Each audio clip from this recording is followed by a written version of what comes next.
Blog Talk Radio. Here at ACO Radio, American Communications Online, or any affiliated stations or websites are not responsible for what guest hosts or call-ins may say. All programming is intended for informational and entertainment purposes only.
Hello?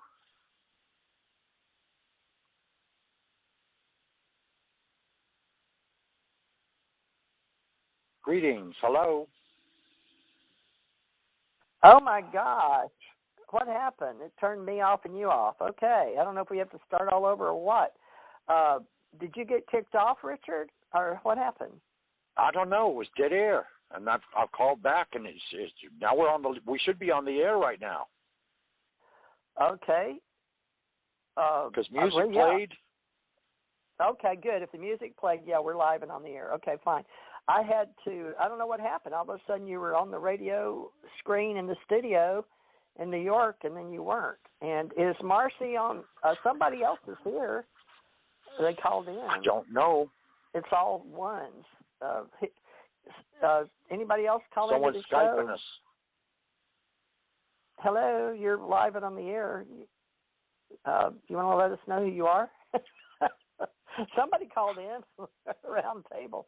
If it's Marci, you'll have to call back in on your home, on your cell phone, 347-945-7207, because you're not showing up. All right, Richard, back to you on the round table today.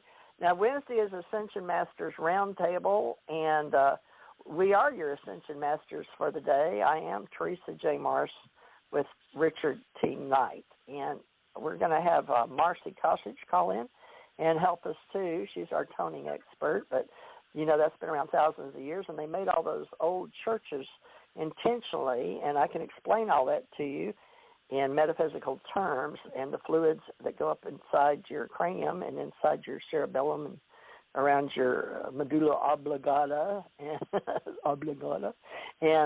Hawaii, we call that the Christ, and every 24 hours, and then every month. We're all on cycles. But Richard, go ahead and introduce yourself, and hopefully we won't all get kicked off again. I don't know who did it or what did it, but I apologize, folks. This doesn't sound perfectly in sync based on 1, 2, 3, but you know what? Fifth Dimension isn't about that anymore anyway, but we're going to do our best to make sense today. Richard T. Knight, I know that people know who you are in some circles. How would you say you are Richard T. Knight with us since February? Oh, well, I'm Pastor Rich for the Ascension Church Ohana, which, of course, Ohana is a Hawaiian word for family gathering. And in addition to that, I wear hundreds of hats. I'm very well educated, hopefully eloquently spoken, at least part of the time. I have doctorates in theology, divinity, religious science, and metaphysics. And of course, today we normally gather around to discuss metaphysics, which is the humongous umbrella that covers everything that's paranormal, supernatural, and everything else under the sun, basically speaking. So I am a colleague with Miss Theresa J. Morris, and she and I have founded the Ascension Church Ohana, and we're coming to you live, and it's boots on the ground, and that's pretty much where we're at. I'm here to answer questions. I'm here to discuss things. I'm here to delve into topics of major and minor interests and so forth. That's me in a nutshell. Okay. Well, folks, I have American Communications Online as my main company, and with that I have brands for different companies and are doing business as we say in the world. But with Richard and I, we are going to hopefully keep meeting and having a round table so we can connect you to our journal as well if you're interested in any of our topics, and we will delve into them. And some people may be calling in from Canada and otherwise, so I apologize if I embarrassed you and put you on the air, but I was expecting Marci Kosich to call in and have to remind her to call in and use her cell phone. So, folks, we've got the simplest setup you could possibly imagine for our people that want to call in, and they prefer us to do psychic readings so they can be part of the shows, which I guess we'll do on Thursdays and possibly Saturdays. But for today, it is Metaphysical Institute, and we are going to be setting up a journal for our whole life and what we call health and wellness. But basically, I want to market the words what we call integrative medicine now. And I have not briefed Richard on any of this, and this is just coming to us to have a roundtable discussion. Now, what we're going to do is have a conversation. We're not reading off of script, and we are training because in our group, the original Psychic Awakening classes and the Invisible College and the Ascended Masters, they have taught us many things, and they've been checking in on us lately. So I have some Ascension Masters that I'm starting to meet and show themselves. And now let me read you a little bit about the Ascension. No, excuse me. Richard's going to have to help me between the Ascension and I wrote books on Ascension, so people are starting to find those. So we're going to teach what I teach.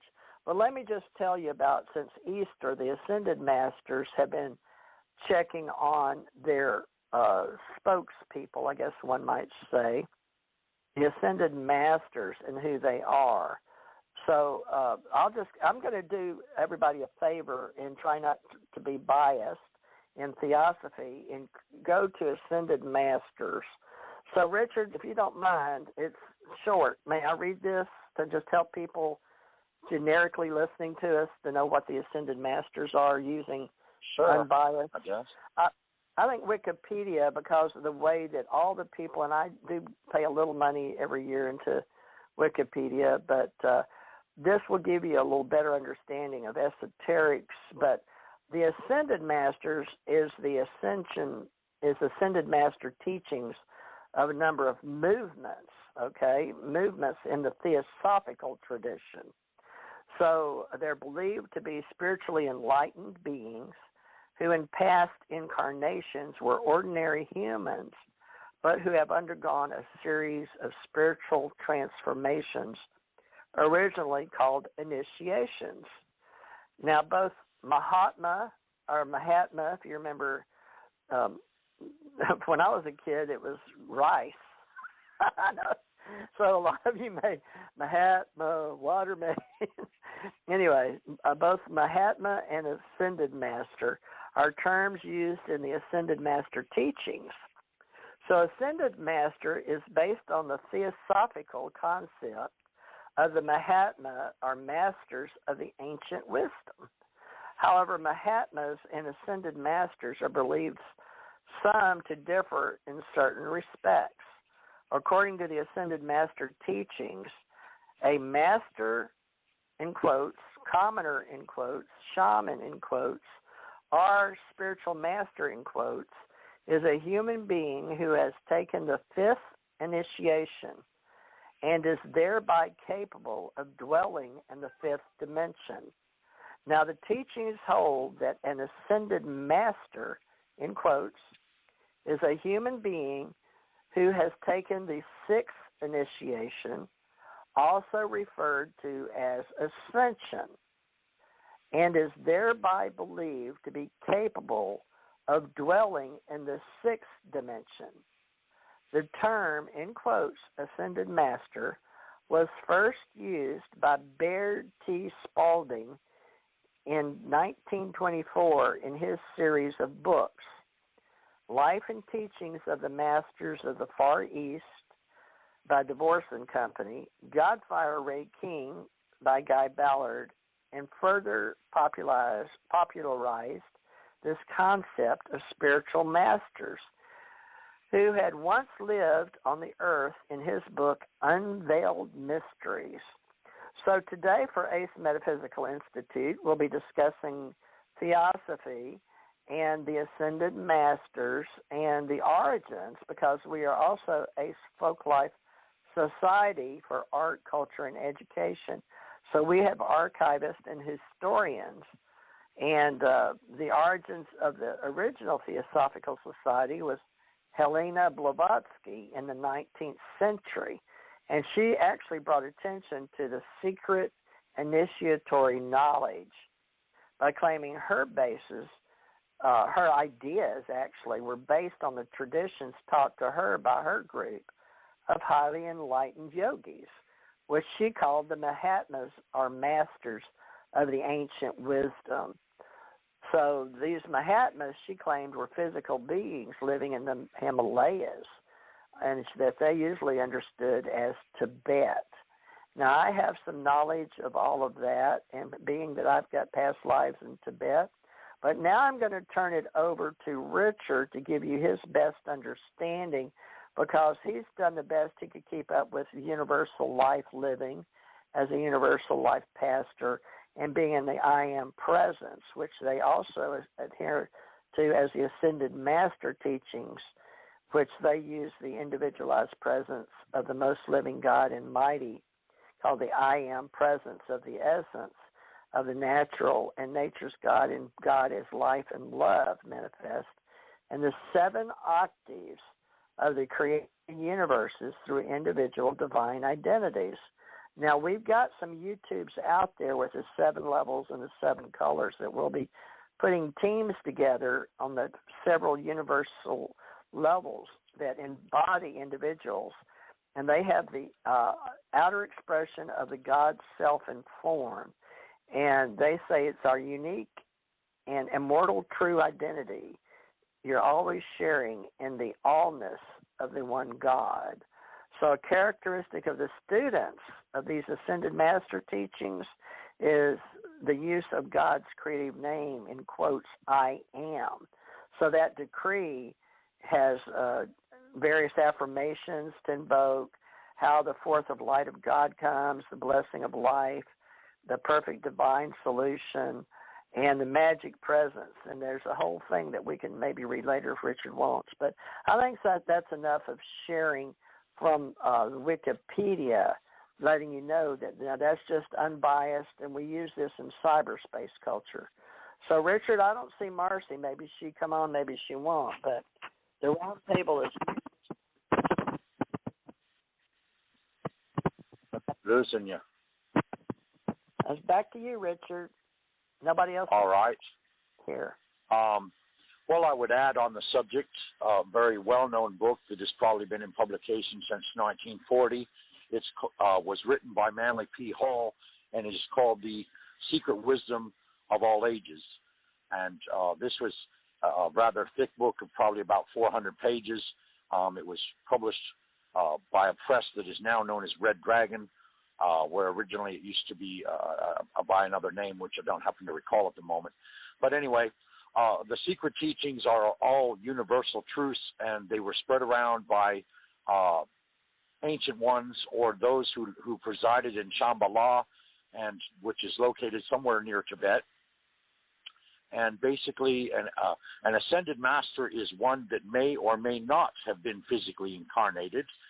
Those who physically incarnated allegedly had possibly hundreds of lives or even thousands of lives in which they became compassionate and merciful beings, and therefore by understanding the true hidden wisdom of the ancients, they basically ascended in form and therefore were divinely gifted with all kinds of supernatural abilities and also all kinds of paranormal abilities, or what we would look upon now as paranormal abilities, and also, of course, psychic abilities as well.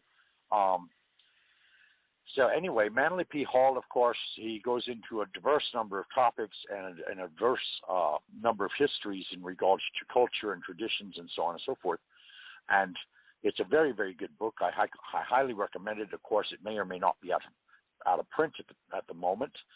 But anyway, to bring things down, okay, the Ascended Masters, there are those that actually never actually incarnated as human beings at all, and they are the gifted ones, and they reside somewhere either between the 6th and the 8th dimensions, and basically they are bodhisattvas, and they are altruistic individuals that are here to assist mankind as mankind attempts for now it's either the third or the fourth final time in their ascension process. I refer, of course, to the ages of the Kali Yuga, which is Hindu mysticism practice, and basically it betolls 50,000 years in a span, and previously mankind has reached this epic turning point where basically they were remanded by divine source of all whether to make a choice as to whether they were going to ascend into the 5th dimension or if in fact they were going to remain in the 3rd. And on previous occasions they had chose to remain in the 3rd. Now, of course, please understand that everyone is in the right place under divine plan and under divine timing through the source of all, which created us all in the first place. So you never sit in judgment of anyone and say, well, you're a bad person because you're residing in 3D and you do not want to move forward. It may be that given individual has many lessons yet to learn in 3D, and therefore that is the reason of their understanding, and that is as to where they are at and where they need to progress to next. Those of us who have in fact chosen to live in the 5D are already in the process of transiting to that particular pinnacle point or dimension, or have already transpired there all the way.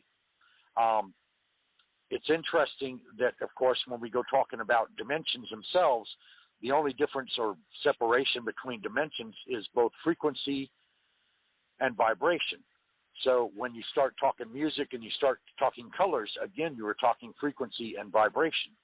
And, of course, the ancient wisdom, of course, teaches that sound is a very, very important thing in regards to being able to change and being able to summons and being able to evoke and invoke, and all of these various principles of magic, which, of course, is, again, an illustrious science that has been around for thousands and thousands of years and practiced in all kinds of traditions all over the world as mankind has progressed as a race in all of these various locations all around the world to get to where we are now.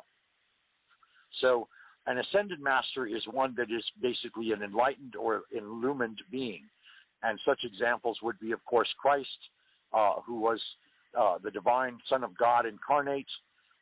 His illumined message was that, you could come and join the source of God through his teachings and through the mercy and compassion of his heart. Then, of course, you have Saint Germain, and Saint Germain is the keeper of the violet flame. And Saint Germain's violet flame is well known because it is the source of transformation as well as transmutation. And the difference between the two is one affects the formative body, and the other one is the process by which the various forms are actually established by transmuting from one form into another. So, that being said, there are a great many other ascended masters. All of the great teachers and prophets down through the ages it has been said that in fact they are, ascended masters. Of course, then we also have saints in the Christian tradition, and we have, like Theresa was sharing, Mahatmas or ascended ones in Tibet and other places. And they have the ability, basically, I guess you could say, to have direct link or direct conscious awareness of God consciousness. So in other words, it's like they are illumined because they are constantly in the stream of God's awareness. And so because of that, that separates them and certainly sends them apart from a regular average human being. Most, of course, the saints and others were proclaimed saints after they were dead or had already transited onto the other side. So they were posthumously appointed saints. There have been a few in recent history that, in fact, were declared saints while they were still alive. Mother Theresa was one such person who gave her life to charity in Africa. Gandhi was considered at least an illumined being, or at least an illumined philosopher per se, simply because of his strides and his Nobel Prize for Peace on a global consideration. And there have been all kinds of various illuminaries from all kinds of different traditions and all kinds of different cultures. And again, they are all considered ascended masters. Now, we need to understand that the base practice in attuning oneself to one higher self, or one gaining spiritual consciousness or spiritual awareness of their true physical, their true spiritual being, is that's of meditation. Okay, so in other words, it's when one shuts down the outward senses and quiets the mind from all of the conversations that we have within our own minds, and of course slows down our attention span and refocuses it from outside of us to being inward towards us, we discover that we have many attunements and many gifts, and that we are a whole lot greater being than we have ever been programmed or conditioned to believe that we are. Because naturally, when we come into this world, we accept ourselves as physical beings living in a human world, when in actuality we're spiritual beings having a human experience. So, with that said, of course, that expands out in all different directions. We have the psychic senses, which have been greatly studied and greatly written about, and there have been many people that have come forth that have, in fact, been scientifically tested and proven in so many different ways to actually be gifted psychically. And everyone has these gifts. The question is whether you wish to give yourself permission to develop such gifts or not. And so the same is also true with the path of ascension. Now, of course, a prophecy has already been in the process of fulfilling, and that is the dawning of the age of Aquarius. And with the age of Aquarius also enters into the fifth dimension. And of course, on prior conversations, we distinguished the third dimension as being the human reality and material world that we each live in and we each participate in on a daily basis.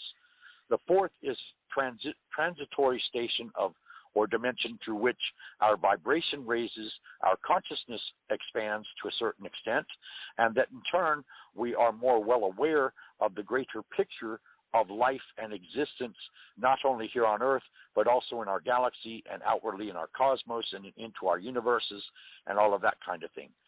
And again, it is through stillness that one achieves pure knowledge, or what is spoken of as inner knowing, so that one arrives at a state of being where all they have to do is ask a question, and the question is instantaneously answered. And I would presume that the one answering the question is either their higher self, an ascended master, or even the source of us all, that being God themselves as well. So you transit through the fourth dimension, and you're raising your vibration and you're raising your frequency. Now, you have to understand that while all this is going on, Mother Earth, or Gaia, has been doing the same thing, because she finally got to a point where she said, no, I am not going to allow myself to become encumbered in such a manner that the harmony of my planet, or my outward self, has become plagued by all kinds of imbalances, such as the atmosphere, such as plant life and tree life and the forests and the oceans that cover her, and all of the mining and all of the stripping away of the rainforests, and all of these various things have all set Mother Nature into an imbalance to a large extent. And that's why you see a greater encompassment of tornadoes and hurricanes and volcanoes and earthquakes and tsunamis. These are all attempts or reminders or even warnings, one could say, that the earth is dissatisfied with what man is doing to the earth as the stewards of the earth. So therefore, you could say, in a manner of speaking, a dual timeline has been created. In other words, it's not that this 3D earth has completely ceased to exist. What has happened is a 5D earth has been simultaneously created alongside it. And the reason that most people don't understand or feel it is because it's in the fifth dimension. So you have to expand beyond the fourth dimension and get into the fifth dimension. And the fifth dimension, of course, allows you to have all kinds of spiritual powers and to live life spiritually on a far higher frequency and level than we do currently in our materialistic world.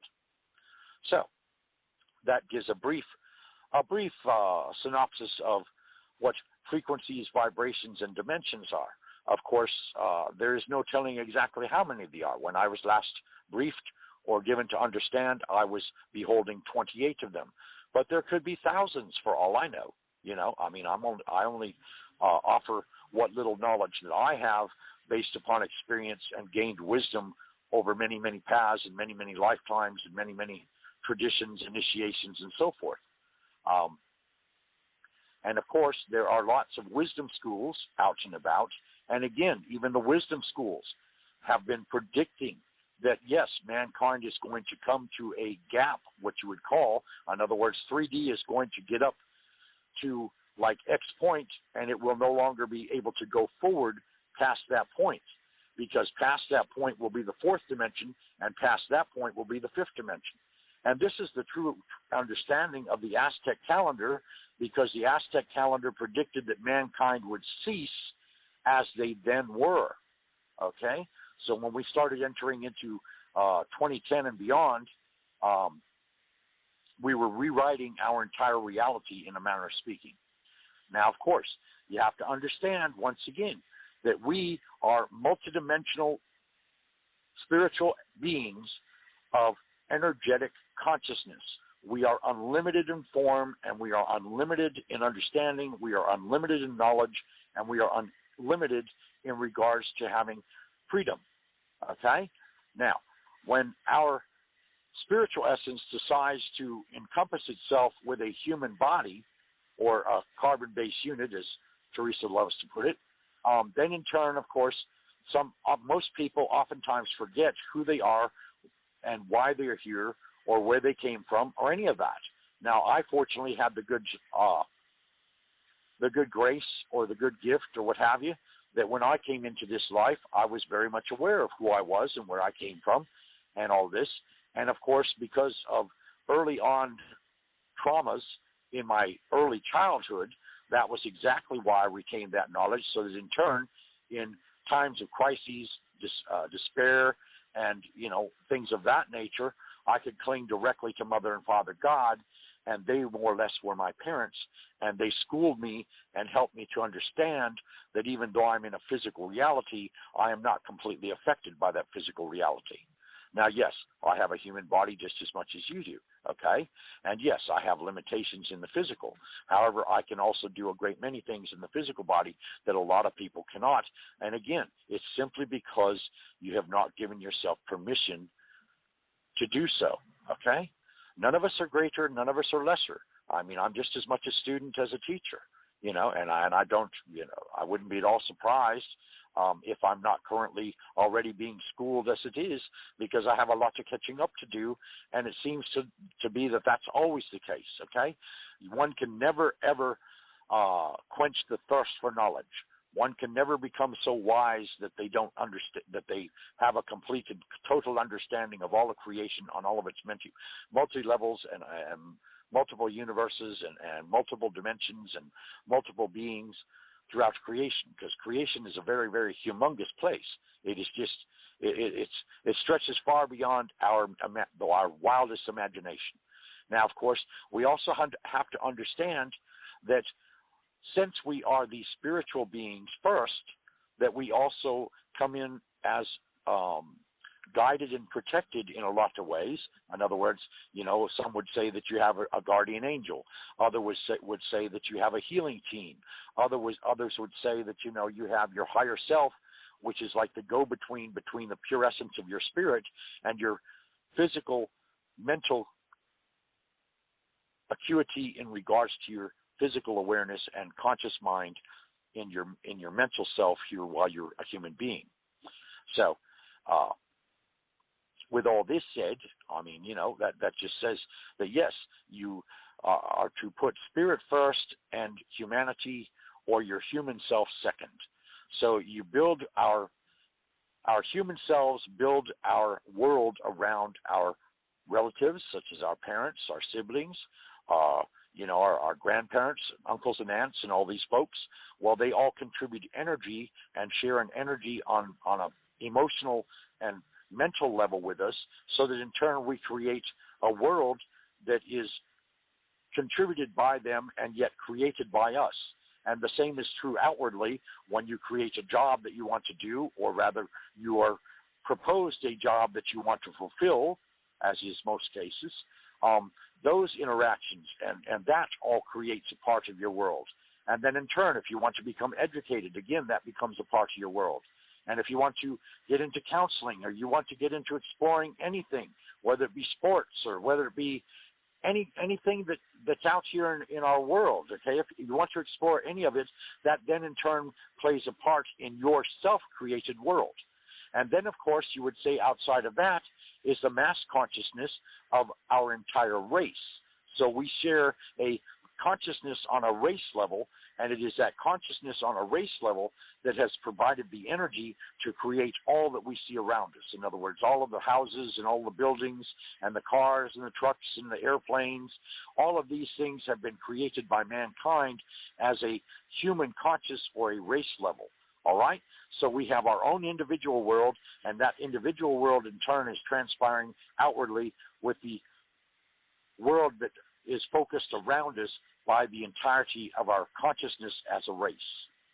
And so then in turn, you step out of the 3D world, which is our material existence, which is what I've just described to you, all right, and into the fourth dimension, and therefore you raise your vibration and you raise your essence and you raise your amount of awareness and you expand your consciousness and you become more and more aware and more in sync with the spiritual essence that is the authentic you that is housed within this human body, and not purely just a human body with an ego and a personality and a consciousness per se and awareness within the realm of material experience anyway.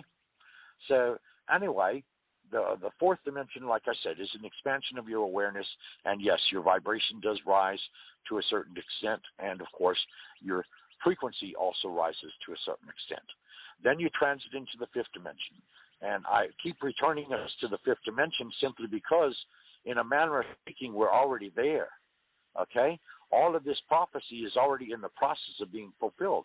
So you could say that Gaia, Mother Earth, has already created an Earth that is similar to what actually transpired or was in existence back at the time, however long ago the Garden of Eden was, as a reference, okay? In other words, completely an ecosystem untouched or unscathed by man.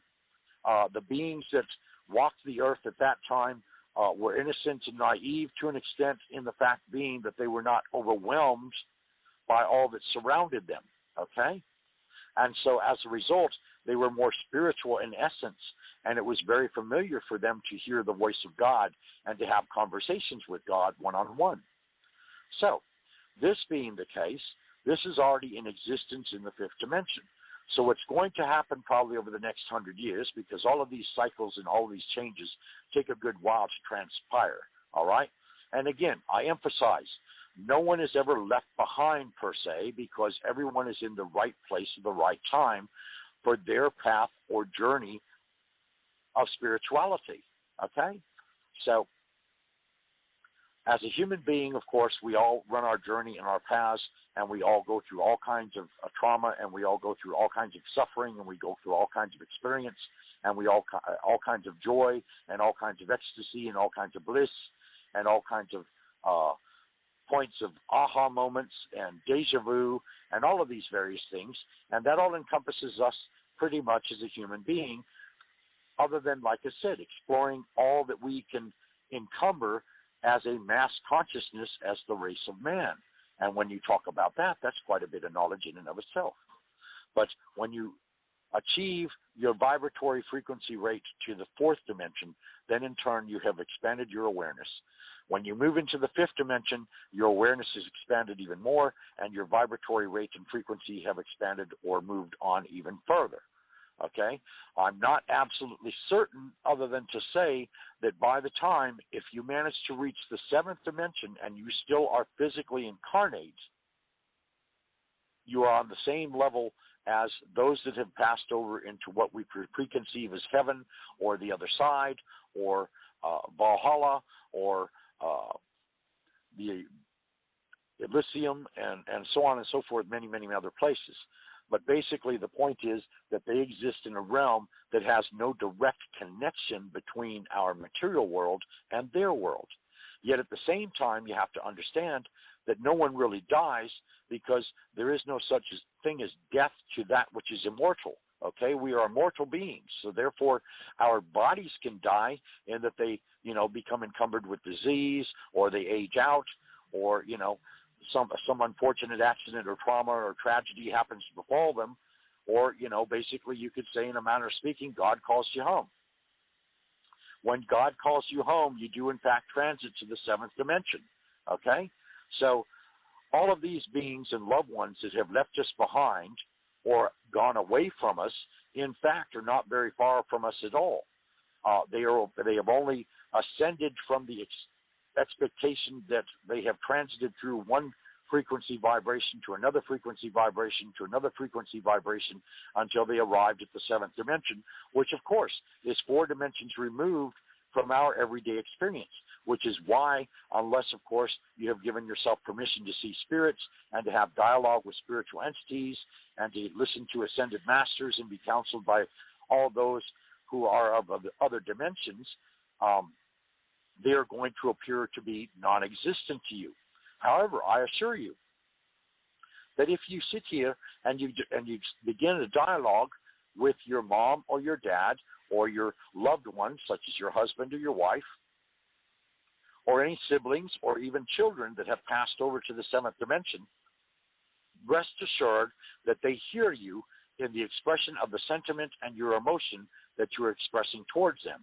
And that's in turn, okay, they not only hear you, but they also see you, and they can even take a role of watching over you from the moment they pass into the seventh dimension until they come back round, basically speaking. In other words, I believe that in the seventh dimension we review all that we have done and all that we have been through in the life that we just experienced here on Earth. And then we must in turn make a decision as to whether or not we need to come back again to learn more things or experience more things, or if in fact we are going to be free from the Earth or no longer committed as a human or carbon-based unit.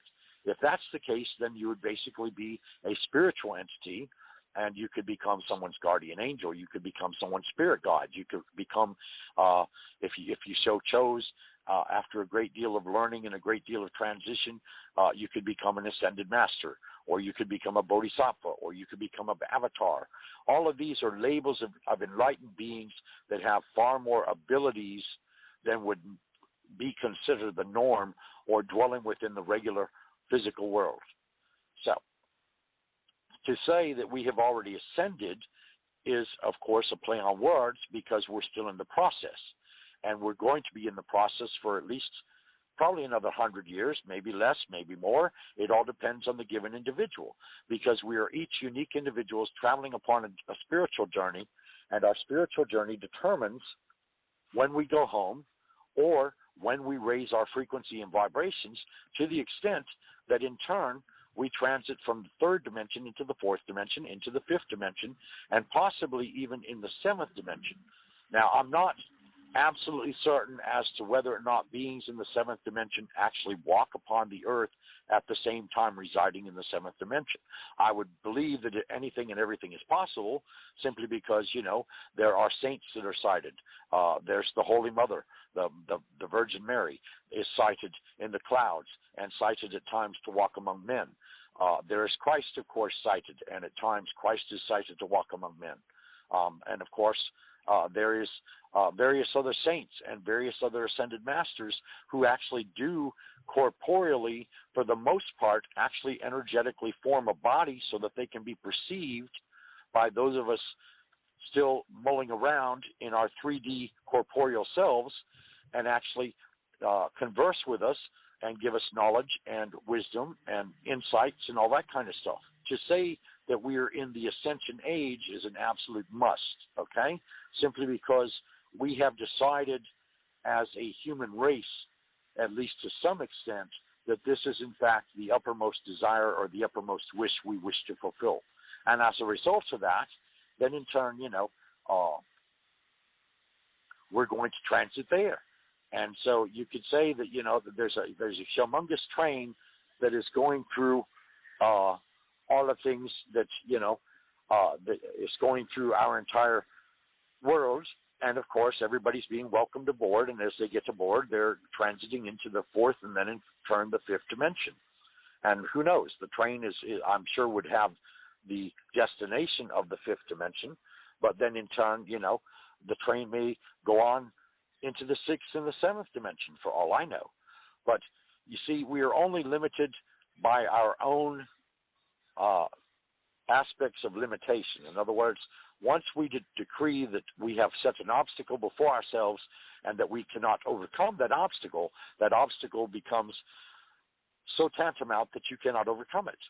Whereas if you also go out from the aspect or perspective and say, well, okay, I understand that this obstacle is here before me, but I'm either going to go around it, through it, over it, or under it, then I assure you, you will go through that obstacle, and that obstacle will melt away and will no longer be an obstacle. Okay? The same is true with mindset in regards to our physicality. Okay? If you want to come at things from a positive perspective, then you can expect positive repercussions and positive events and positive synchronicities and all kinds of this nature to just come flowing towards you. Whereas if you're negative and you're always being counterproductive and you're being very negative towards yourself and others, then again, you can expect to encounter nothing but negative events. So, and again, this is a transition process, okay? All of us get inundated by all kinds of negativity from all different kinds of perspectives, and we get overwhelmed at times by trauma and, tragic occurrences and all this kind of thing, and it takes a bit of time to recover. So at first you may start out as not necessarily negative, but not necessarily positive, but somewhere kind of in the middle. And then you get swayed or pulled back and forth like a pendulum into either the more positive or either the more negative, until finally you find a balance between the two and you stride along in the middle. And this is what we call the observer, okay? Because the observer is neither moved by the greatly positive nor moved by the greatly negative. Instead, they are not swayed in either way, because everything that they see going on around them actually comes at them like a movie screen. In other words, they see themselves acting as an actor on a stage, or interacting with other persons, and other persons interacting in situations and all kinds of things of that nature, interacting with them. But at the same time, they are not severely impressed, emotionally moved, or mentally stirred to necessarily react to that given circumstance. Instead, they have an optimal choice as to whether they will react, and if so, to what degree. And that's what I call the observer. So, if you are swayed more towards a positive mindset, and you are constantly thinking positive thoughts, and you have just said that instead of seeing a glass half full, you now see, or a glass half empty, you now see it as half full, and instead of seeing people as being possibly, negative or possibly having some kind of hidden agenda towards you or something, if you look at everyone as positive and give them the benefit of the doubt as having good within them, then again, you see, that is a more positive outlook. And the more positive outlook you can transit into, the better your life will become, because you are soliciting vibrations and frequencies from the universe of a higher origin. And the higher the frequency and vibration, the better the circumstance and the better the situation comes forward unto you. So that's where we're at. We're in the Ascension age. And Theresa and I have created, of course, the Ascension Church Ohana, which has thrown open its doors to everybody of any path, of any intellect, of any creed, of any tradition, including even extraterrestrials. Excuse me.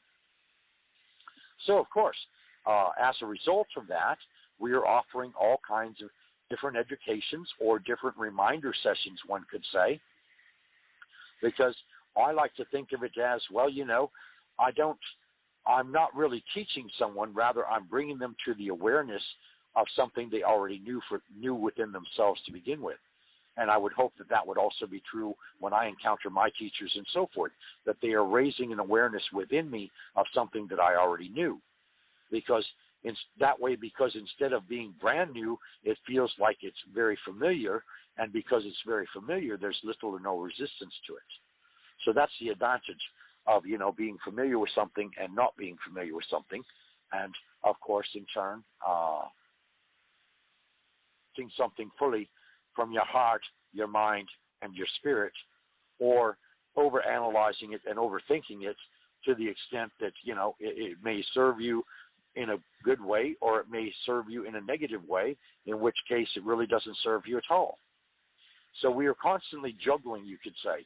We have positive events which affect us positively, and then we have negative events that affect us negatively, and then we kind of juggle between the two, because we don't want to be caught up in either scenario per se, and yet at the same time, when your vibration and frequency rises, you no longer differentiate between the negative and the positive, because your vibration and frequency sees all as simply the energetic interactions between energetic bodies, energetic selves, energetic frequencies, energetic vibrations. So it's like you're looking through a different set of spectacles, in a manner of speaking. You're seeing things from an entirely different perspective, and by seeing them in an entirely different perspective, you are awakening more and more to become your more authentic self, which of course is the multidimensional being of light and energy and consciousness that you truly are. Any comments, Theresa? Hello? Anyway, that's where things are at, and hopefully my co-host and colleague will be joining us here. There she is. All right. I was talking to you, but I didn't realize I didn't only have you on mute on my phone, but I had you on mute on the board. Marci Kosich has joined us. So, Marci, would you like to introduce yourself? Hello? Can't hear her. Can you hear me, Richard? Yeah, I hear you. That's her number, 775-300, right? Yeah. There she goes. Were you on double mute too? Yeah. I have you on. I think I had the phone away. No, what's the subject for today? I know Richard was talking about Ascension. Metaphysical Expansion. Yeah, we've got the Theosophy Ascension, Richard T. Knight, so I'll put you on here.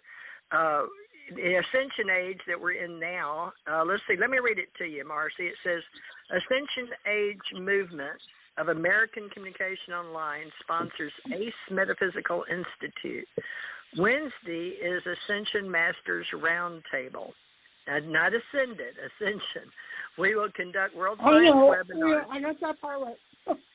Okay, Ascension, vibrations, sounds, pyramids, ancient cultures. We will begin speechcraft for divining crystal skulls and world science with Psychic University. Tracks for the future seminars, aliens, ET, cosmology, integrative medicine, ancient wisdom, new thought teachings. We share 7 levels of 7 universes as the sun of 25,900 years travels through the stars and the 12 signs of these zodiacs. honorary Ascension Masters support unconditional love and light. We are sharing divining and how to use 3D tools and resources. We support our baby boomers, veterans, spiritual science groups, and UAP associates. UAP Association will be asking for groups by state in the USA to recommend a spokesperson for our UAP Association directory. So anything in there, it sounds pyramids, whatever. So I'm going to mute, but you've got to introduce yourself because I don't. And Richard will do a round table. And the three of us started this round table. So I'm going to mute because I know all three of us will just confuse everybody. But I'm right here. Just give me a minute when you say, okay, TJ, we would like you to comment or something. I'm listening, but I'm going to mute. Go ahead, Okay. Hi, my name is Marci. I work on energy. I do psychokinesis. I've written my book, Theta, which has to do with overcoming, like what Richard was talking about, all my blocks, all my negativity, all my fear, all my shame, all my guilt, to come into more of alignment and balance. The more we're in alignment, the more that Richard was talking about, we could be centered. And we could be one little notch off, and that will throw our energy off. So with these energies or dimensions, which is levels of consciousness, there are many dimensions. And so as we raise our frequency, we get more and more dimensions, we get more and more energies, we get more and more guides who will, it kind of like an energy, the way I look at like the Horton hears a who.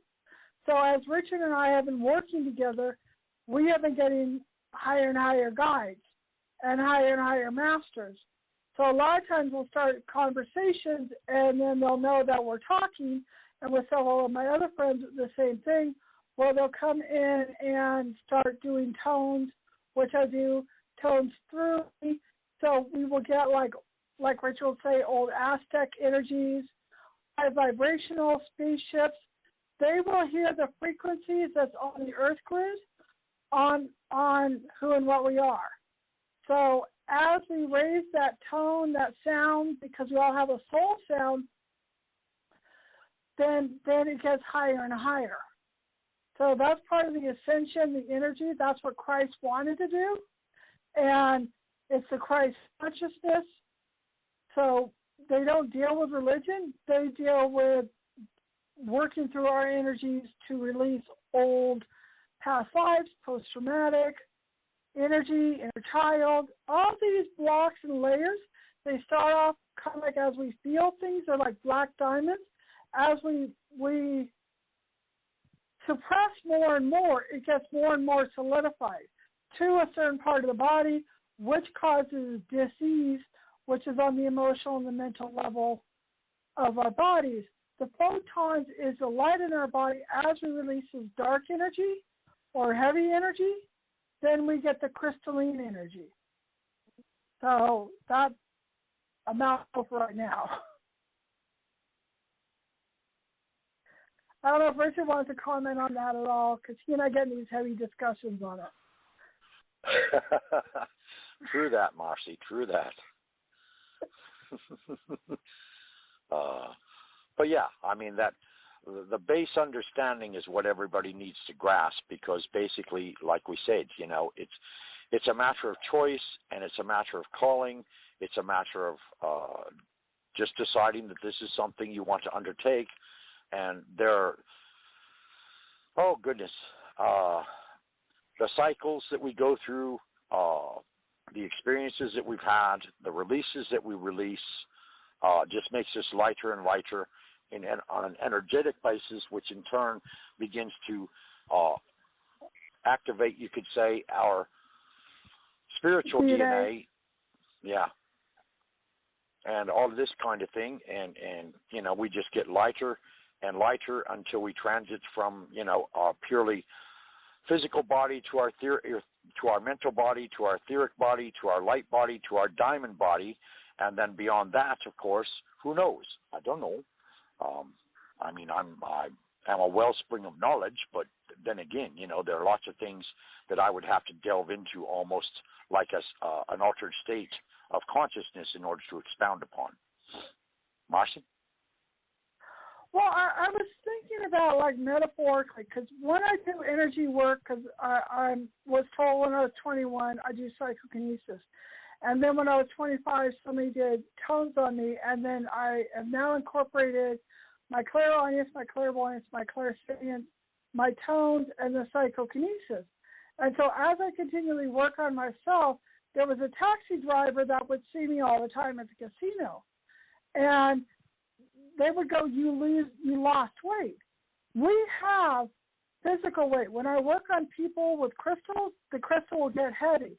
I would be the same weight physically, but you'll walk into a room and you'll feel like somebody has like a pigpen aura. You know, it's heavy. It's down. You get around them, you feel sucked energy as far as what's going on. As we raise our vibrations, and it's like with the moth, the flame, those negative energies or entities, they burn. They can't affect us. But if we have some type of dense energy with us, then it's almost like a mirroring that we do to them or they do to us of stuff we need to work through. Richard, they're back wanting me to do tones again. I got to finish my sentence this time. But it raises the vibration, and one of the people I worked on, she did trans-channeling Elohim. At that point, I never heard of Elohim, and now I work with them. And I said, what do the tones do? And they said, we help work out people's Akashic records. So the radio is a good conduit to help people release it. I have a YouTube channel under Marci Kosich. I have my book, Theta, under Amazon. So these are all tools as our spiritual journeys. Rich is in my book. I didn't know TJ at that point, but it's like us pulling all of our energies together and supporting each other and verifying each other and helping each other grow, because it's pretty intense sometimes. Very true. So are these tones being directed at a given person? Are they being just directed outwardly to the audience? Or well, we're not talking. What feeling yeah, do we're you not have? talking about on the phone. So I think it's just directed to everybody. But when I do the tones, it usually does affect. So a lot of times, if you feel tingling, which is ascension, you'll feel lightheaded, which is more of our oxygen going into our body. The non-anaerobic is disease. It's the lack of oxygen. When people say, I'm fine, and they suppress more and more, the body breaks down. This stuff is like, it's like you go to a gym and you work out. This is kind of like an emotional weight loss compared to a physical weight loss. So people will feel lighter, they'll feel at peace, nothing will bother them as much because hormones and harmony go hand in hand. So when we get into what Richard was talking about before, that stillness, that's when we get visions, that's when we get ideas, and we get more at peace. All right, these are the Arcturians. So this time they announce themselves. Half the time, Richard, I don't know who's coming in. And the Arcturians are for healing energies.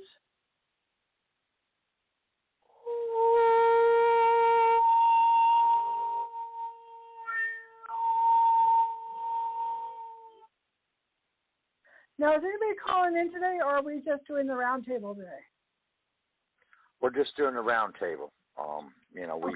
We did think that someone had called in earlier, but I think they were on Skype and we couldn't. Either they couldn't hear us or they just chose not to participate. One of the two. Okay. All right. Richard always tells me my high ones are for for your upper chakras. The lower ones are for the lower chakras. So I'm going to hit some low ones, and then if you feel, you might feel release, you might feel pain. These are subconscious inner child, past lives. Richard, you know more than I do on these. But you'll feel different things releasing.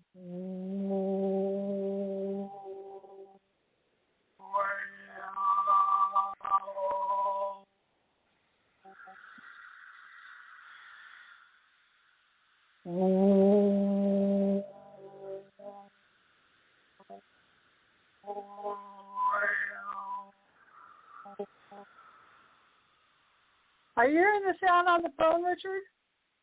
Do what? Are you hearing this? I'm hearing this on the phone. Like the energy's releasing. Okay. I'm not sure. I mean, don't worry about it. It's okay. I was just asking. Well, hang on a second. Let me mute myself and all background noises surrounding me and see if that changes anything. I'll be back in a second. Every time I do the tone, then some releases. Well, true. But hang on just so we can verify that it's not any kind of background noise interfering in any way. I had me on mute and my house on mute, but the TV, you knocked the TV back on, and my dog's ears are freaking out, but she just lies real comfortable, and her ears go up and down. But I figure it's good for pets, too. So, folks, it was funny because I was going to mention that. My dog had cancer like about 6 months ago. And the tones, if you do the 200 to 300,000 hertzes, it will dissipate the cancer. So my dog is fine now, but I worked on her. Animals love my tones. Yeah, she's real comfortable, but I've got to give her a haircut. She's a little Shih Tzu. They're real cute and fluffy. And if you cut their hair back, they can look like little teddy bears. But she's sitting right here in my lap. I've got a little blanket because I'm 69, but I'll be 70. So I like to do the old lady thing because I've earned all my white hair. So I'm sitting here listening to you. And now the last time it took me a while to get my TV right, to be honest with you, Marci, because your tones affect the internet. Because see, my show and my phone is connected to Mediacom through the lines. And I can't do anything about it. I just know when you're around doing tones, wacko shit stuff happens. TJ, I have a story for you. What? TJ, well, I was told a long time ago through Elohim that my frequency is so high.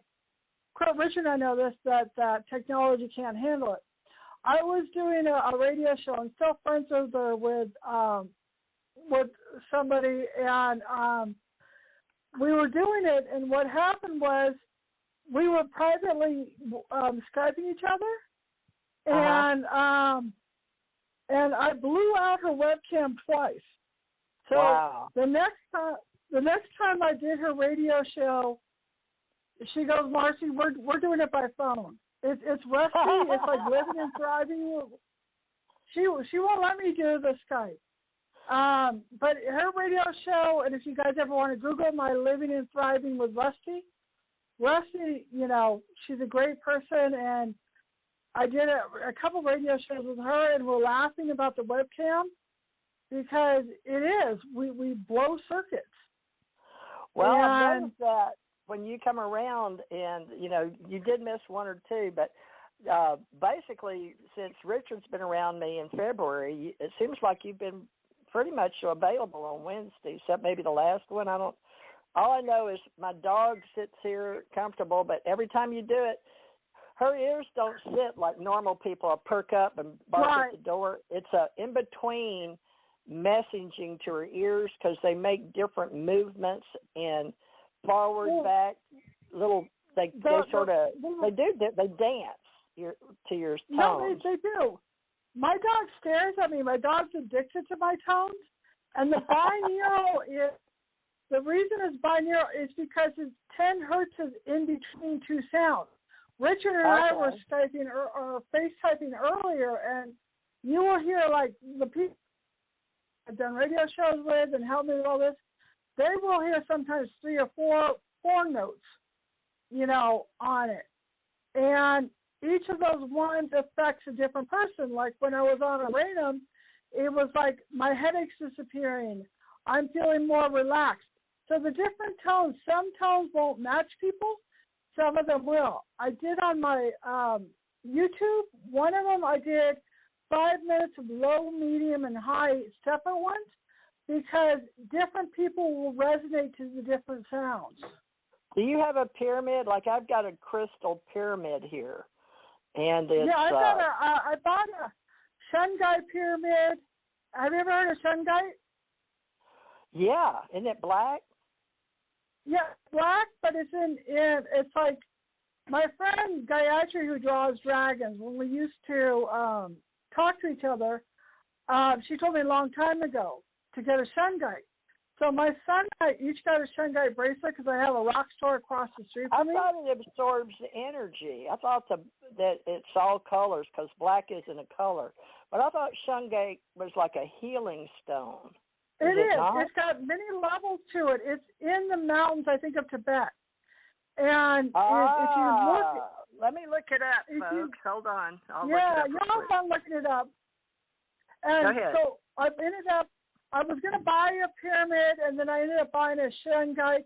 It's on top of my crystals, you know. But, yeah, they're very powerful, and they're good for healing. And we were told to get them for people that use computers. So my son was standing, you know, like a few feet away from me.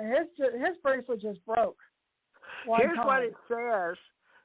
Now, there are Russian. Now, believe it or not, I was talking last night on LinkedIn to my... Oh, yeah, they are Russian. My crystal person in my crystal skulls.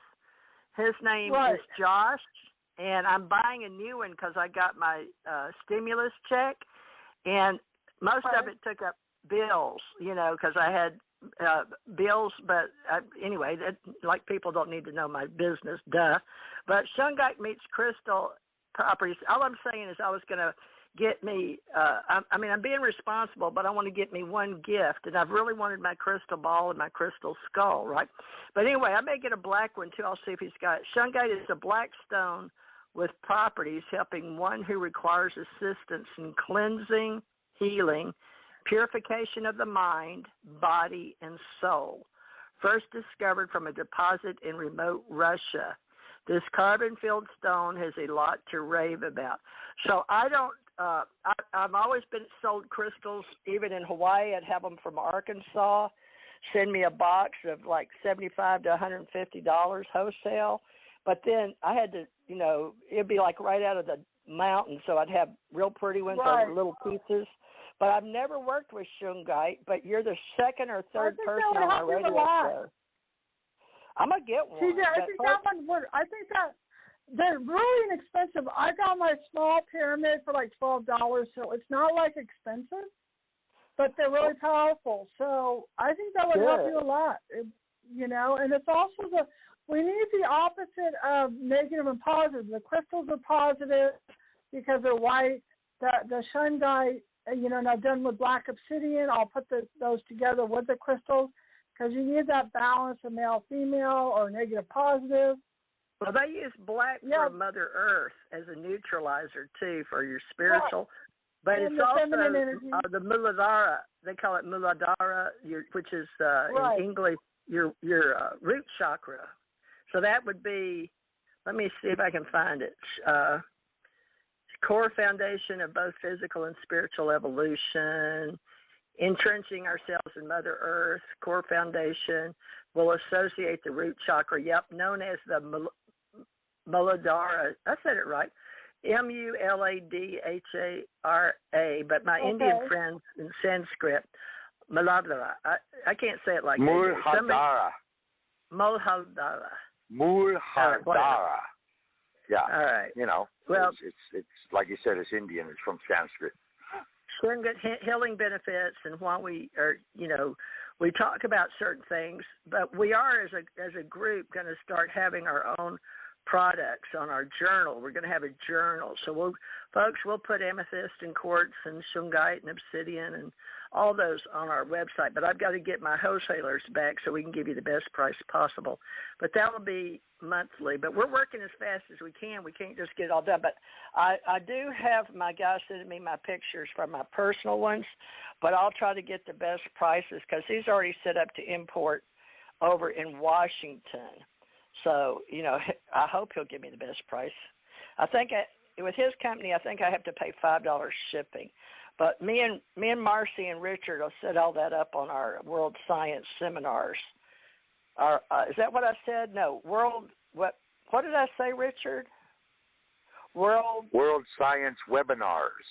There you go. Webinars, not seminars, webinars, because naturally everything's gone to the web. You know, that's the easy way to remind yourself of it. On worldsciencewebinars.com, we will set up our shop, but which is also American Communications Online. So that's what we're doing today. But my journal lady is actually your friend. You were right. She's been helping me, Marci. So congratulations on that network person. Yeah, Laura. So I know. She went on Slack in Tuesday. This is Wednesday. Oh, gosh, I missed an appointment with her. Ooh, it's so hard because she works, but she says she'll listen to our show. Probably she's listening today, and that might have been her on. No, because she doesn't do Skype. That must have been my guy in Canada. But also, Marci, another Ascension Master showed up from Canada. His name is John Fellows. So I want you to remember John.Fellows and make him a friend on LinkedIn. Most of my people are professionals, and we don't get on Facebook. I like much. This energy. Good. Yeah, very good person. All right, I'm going to mute because I can talk y'all's ear off, and I don't know if people even care about. But I'm glad you mentioned shungite. I remembered it was black, and it is a stone, folks, and I'll put them in our wholesale package so we can get the best deal. But the more people we have, the more I can order, and the better deals we'll get on those. But we'll have some from Arkansas and Russia. All right, back to you guys. I'm going to mute now. You two handle it. All right. You want to hit it, Richard? Is there any background noise now? No, I think it's like sometimes when I did my radio show with Sarah Jane, and I would, and you and I have talked about this. There are times there were different sounds coming out, and I'm like, what is coming out? It's like it's people's emotions. So I hear different things coming out through the speakers, and it's very powerful. People may be hearing it on their end, as far as with the tones or the energy. Oh, they're back. They want me to hit some more notes. That's what they do. It's like if Richard and I could finish a conversation, we're good. Because I guess today, things will be a lot calmer now that I've taken care of everything I need to take care of. So I can be on more now, except for the Saturday and Sunday, because I'm working. Right. But this one's for you, Richard, but it's for everybody else. It's going to be for the throat chakra.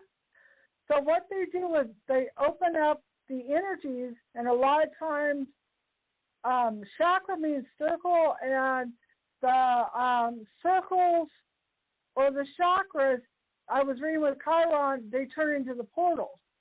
So a lot of times the energy is stuck, and a lot of times people will pray, but it's like the masters don't deal with dense energy. So the higher the energy is, the higher the guides you have. So this helps open it up so that once you hit 115 hertzes, either you astral project it with the tones or they come to you. So it's a certain frequency, and there have been stones and there have been cathedrals all around the world that are set up for the 442 hertzes, which are meant to heal us. And also grounding, going barefoot helps us get in rhythm of the earth also. Okay. Oh, yeah. One of the angels.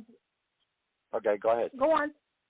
No, go ahead. I was going to say, especially in great cathedrals like, the Notre Dame or, St. Louis Cathedral, places of that nature, the choir center where all the people go in to sing is all set up in a reverberatory response. In other words, it's like it bounces off the walls and projects outwards. And that's probably what's creating the 442 hertz. Because I know that from personal experience when I traveled to France and I went into the Notre Dame over there, you had such a residing peace that just kind of washed over you. It was very calming and very restorative, just in the building itself, nonetheless, with anything else going on. Excuse me. And I was just reading about the bells in churches. Right. And the bells, when they go left and they hit right, they also resonate in our body. So they're all set up for it. So if people listen, there are all kinds of ways to get in tune with that energy or that vibration. The stones, if you pick up a stone and if it's warm in your hand, that's your frequency, because stones have frequencies also. So, like, there were like 10 different shungite pyramids. I felt the one that was the warmest or tingling in my hand. If you hold it with your left hand, it receives it. When you hold crystals and stones in your right hand, it puts the energy out. So that's interesting. That's interesting, because basically that's when I go over stones, I'll project energy through my right hand, and a stone, of course, that is radiating or alive already or has been kicked into motion, I guess you could say, will feed back energy, bounce back energy to me. And then, of course, when I pick it up in my left hand, and it shows me exactly how energetically alive the stone is, per se. And, of course, when they're very alive, I just say, well, that's another keeper, You just take it home with you. Because, I could spend hours in crystal shops. Goodness me. I could, too. I have, like, this big wand that's got a pointed crystal at one end. I got it when I worked as a psychic fair that one day, and I've got it at a ball at the other end. And you know, like, something's right for you because your hand won't let go of it. So I held on to this one, and the people that were selling the crystals, that they said they weren't going to bring it out. And then it's just like the warrior, he lifted up, and I have my friend Steve that's a shaman. He's like, dog, I was going to get that. So you will know things that are meant for you. I got to hit the tones. Go for it. And then what's going on with my room, it's set up as a triangle or a pyramid, whatever you want to call it. I'm in the middle of it, and I've got all my crystals set up on my right in front of the mirrors where the energies will bounce off of it. Like, I was in the living room one time, and Richard and I were talking, and he goes, I don't feel you're resonating as strong. So I've set up my room as to be like almost like a little crystal cave. Everything is bouncing off of it. So on many levels, like TJ's dog is feeling the vibration.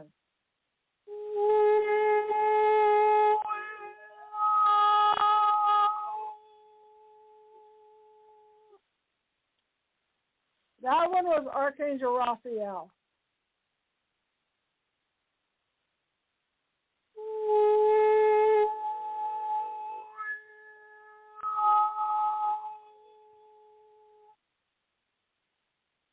Before I started toning, I would hear the angels singing like this. You feeling something, Richard? I feel you're vibrating. Yeah, I felt an energetic shift right before you did the tone, and now it's even stronger after you finish the tone. And, of course, I have a very strong working relationship with Archangel Raphael. So, and Archangel Raphael is the keeper of the emerald energy, or the emerald well, you could say. And, of course, when you immerse someone in green energy, of course, the energy itself renews someone and helps them to get past any kind of disease. And so that's why he's called the Archangel of Healing. Well, that would make sense. Because, like, Shauna, I don't know, like 2-3 weeks ago, because you and I and Shauna and Levin and Laura and everybody else, we're growing. And so we're different, like, day to day, minute by minute, second by second. So Shauna was seeing that green emerald diamond right next to my heart. Right. And then it just, as we constantly change. Okay. I'm watching you, Richard, and I'm watching your heart chakra, and it's like this. Usually we see doors opening, but this is like a door, well, the pathway kind of reminds me of Dorothy and the Wizard of Oz, where the doors are opening. Well, you know me, I don't usually see past. It's like usually we'll see God knows what, but this one is actually like a gold path. So I think the transition and the alignment of the energy is opening up for you. Well, that's good. I appreciate that. I'm just a messenger, you know that. All And things positive, you know? Oh, I know. Well, and that's why, you know, and I'm going to, whatever my schedules are and my jobs, I'm going to keep two to 4 clear, so that I could still do what I'm doing on the radio shows with you guys and walk around to whatever they need to do.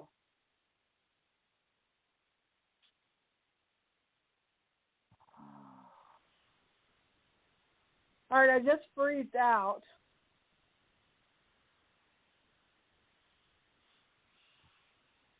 I don't know if TJ has any opinions on any of this stuff. She's still muted? Yeah, she can hear us. She's listening. So if you want her to speak or you want to give her the mic, just give her a couple minutes. In other words, say, TJ, you got anything to say? And she'll respond in a couple minutes. Well, no, they want to do some tones on TJ. They want to do some healing on her. There she goes. It's okay. I'm here. I'm just, what I do is I have to keep the studio muted because I don't know what you're going to bring on my lines because you keep my TV on and off. Well, get ready, TJ, because they're going to... Well, wait, I got to put everything on mute. Wait. No, I mean, we can hear, but I got to cut all my electronics. All right, I'm going to get off my phone. I'm going to lay it down. I'm scared you'll electrocute me. No, I'm just kidding. Okay, here I go. No, I mean, I'll see, like, as my meditations, as Richard knows, I will see, like, blue lightning coming out of me, you know, and that's what it is. We are the elements of air, earth, wind, and fire. And so when I work on people, there'll be water, there'll be frozen oceans, there'll be ice, there'll be mud. The air will be tornadoes, hurricanes. The fire is the kundalini, which is usually the last one. And then the earth of the earthquakes. So we do have all these aspects in us. Are you ready, TJ? Yeah. Is she still working on this stuff? I'm here, baby, but what I'm telling you is, when I have to get through talking and I go on mute, then it takes me a while to get back to you because there's a delayed reaction in the studio. And then you're on my cell phone. So we're going through 3 levels: the studio, my laptop, and my cell phone. Levels we're going to go through, TJ. So, but I'm right here listening. Okay, I'm sitting right here. Okay, let me wait. I'm going to mute and mute. Okay. So you've got and Rich and I will get the golden ones, which are really tall beings. The tall white ones are the Amifians. So they don't know who's going to come in, but you've got one of the tall gold beings that they're about a foot behind you, but I'm going to do some tones. And then you've got some heavy energy on your shoulders, this weight you've been carrying. They're going to help dissipate it so that you're not carrying this.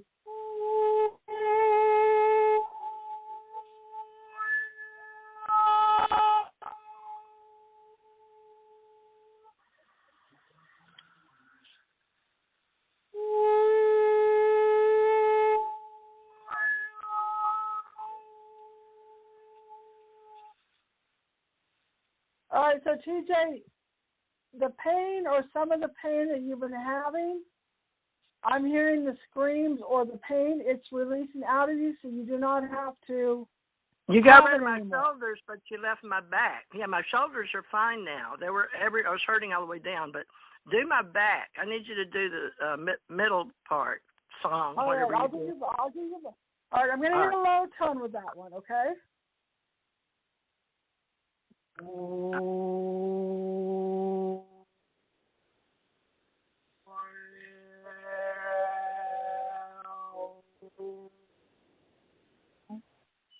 There's like a metaphoric rock that's moving.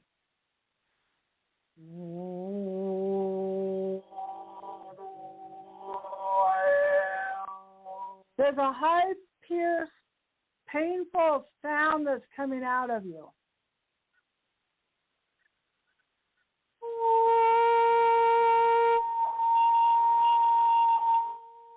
Oh!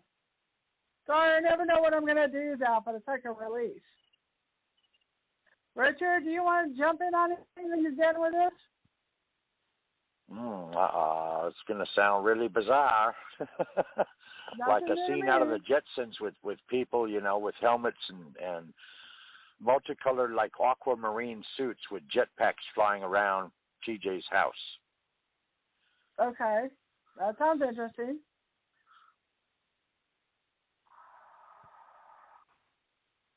Okay, so you got the Armenians, which is also the tall white beings that people would see. They're going in and they're pulling blockages or strings, whatever you want to call it, out of your will chakra. Your energy's been stuck there, and now the chakra is starting to go clockwise on the energy. Hold on just a second. Richard.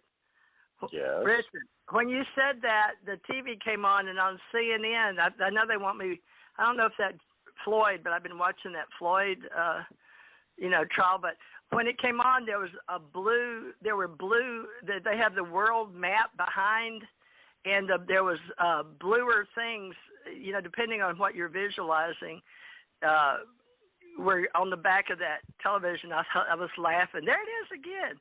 It's the map. It's got a light blue, lavender, and blue. You could say they were jet sets, but what it really is behind two people talking, and in the background, it's the world spinning. But you could say it was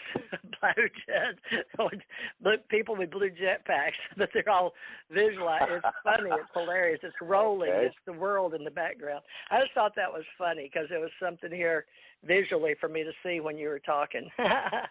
All right, back to you guys. But, I'm listening. I'm here. Let's see, we got 30 minutes left to do what you want to do. All right, go ahead. But I'm listening and healing myself. My back feels a lot better.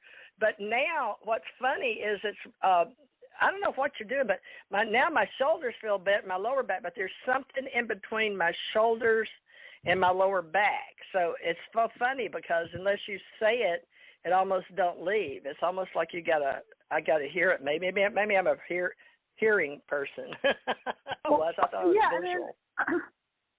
I'm going to go Well, mute. we are. We're either audio, visual, or kinesthetic. I'm all three.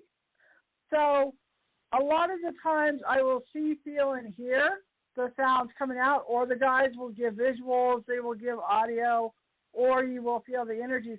But you got to remember, people think that they're instantly healed, but it's layer upon layer upon layer. So it's like an onion. So you'll release one, and then the next surface will come.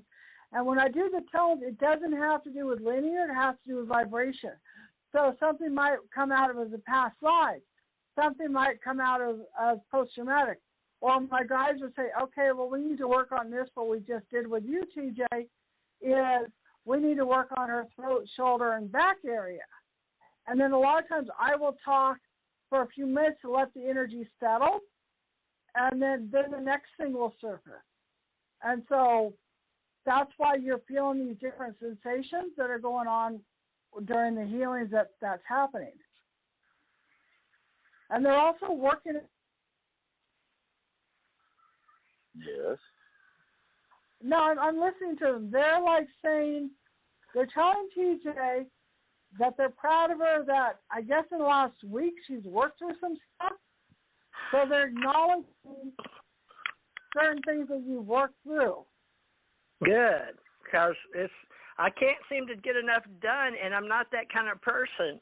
I was, trying to retire, but they called me back into service, and then Richard, I guess, really got me up and moving again, and then now your stuff, but also that Laura is helping me because she can help me focus, right. as a business owner and a business right. consultant. And so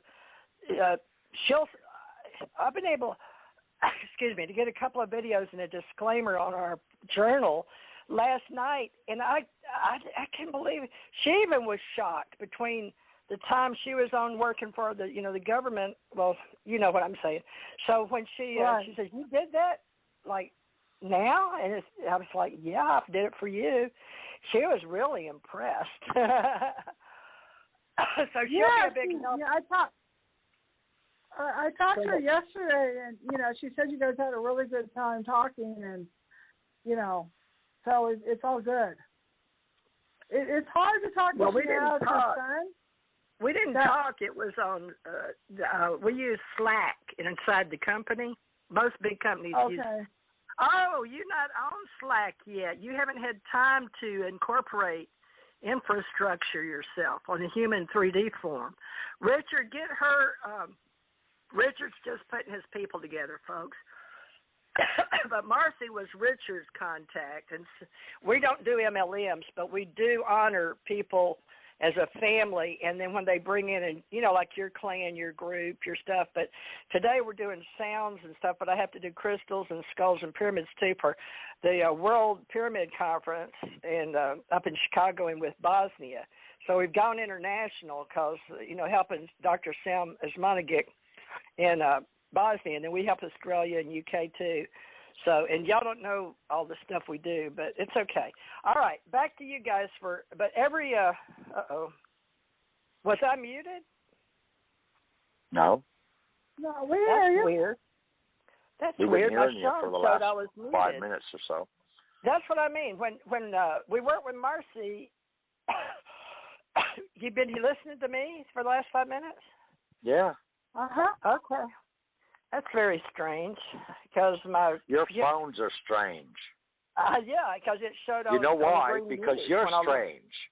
They've been around you too long. See, that's what it is. They picked up weird, strange habits. I'm glad you reminded me.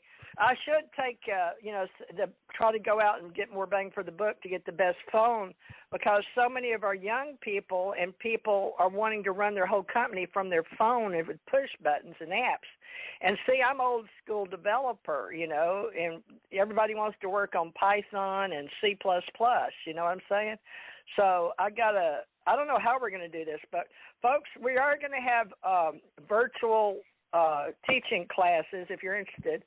And so the few basics, just like I promote on YouTube, if I do a few little things free like I always have, but what it is we want to be able to have a really good meeting once a year and bring everybody, but we're going to have to pay a venue. So we're going to have a nonprofit, or that's what we say, but we're learning a spiritual center, which we've already got set up, and a nonprofit number may be easier. But that girl, Laura, that I was just talking about, is going to help me figure out how we can all save money the best way. And with Richard and Marci and me and her and Gigi right now is the main event, so to speak. But I've got a whole bunch of older people that have come to me wanting me to help them with their, not only their virtuals, but their in person again, which I'm really shocked. So we're talking about the Pyramid Conference in Global Pyramid in Chicago again, and it's her third one, Marta Thomas.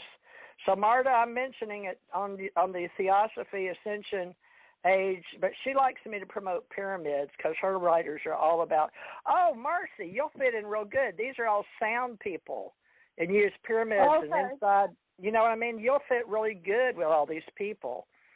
And you'll probably like listening to them. Teacher, one of the things that another person that I cleared up their energy to channel, and my Bathsheba lifetime, they said I was to bring in the gold energy, but also he had picked up that I had built the pyramid that's in, or I was into the angles, or something like that.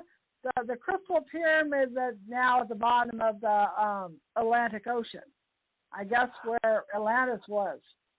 Well, so I've always had all of those. Yeah, we've got them all over depending on who you talk to, because it depends on the shard of truth in their past lineage or in their DNA. like dogs know how to turn around, or like my dog creeps up to the water bowl. People, when they've been past life regressors or they're back in incarnations, they will have pieces they may not know with the veil down because they're given another chance. Right. But I've been very much, it's on my YouTube. I want you to look at some of them, Marci, because there's good intel on them for you. Open source intelligence. Yeah, send them to me in my email. Well, it's there's too many of them, but it's Psychic Channel Network because Richard's doing the ACO club for what he's building with me. And we're trying to make it easy, but even my next door neighbor lives right next door to me and runs our cleaning business.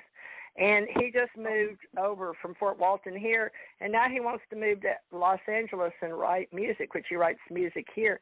But it's really hard right now because everybody's my friends, and I want to help everybody, and everybody is getting in this creative stuff. So we've got to put them. I'm trying to, bring down to a journal, or at least. It's really hard. So that Psychic Channel Network was what Suzanne in California, and then Uncle Jack with Ace Folklife, and her husband does artwork and gets like $5,000 a piece. He did L.A. during 2020. They show up and they showed the drumming circle, and he got to paint that. Okay. And he gets $5K a picture for the big cities. But all this is all one thing to me. When you take it off planet, we're working universally.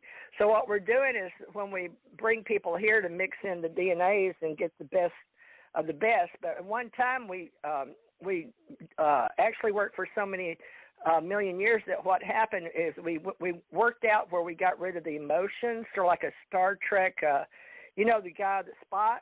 But what happened is once we got out there in the other universes, we found some guys.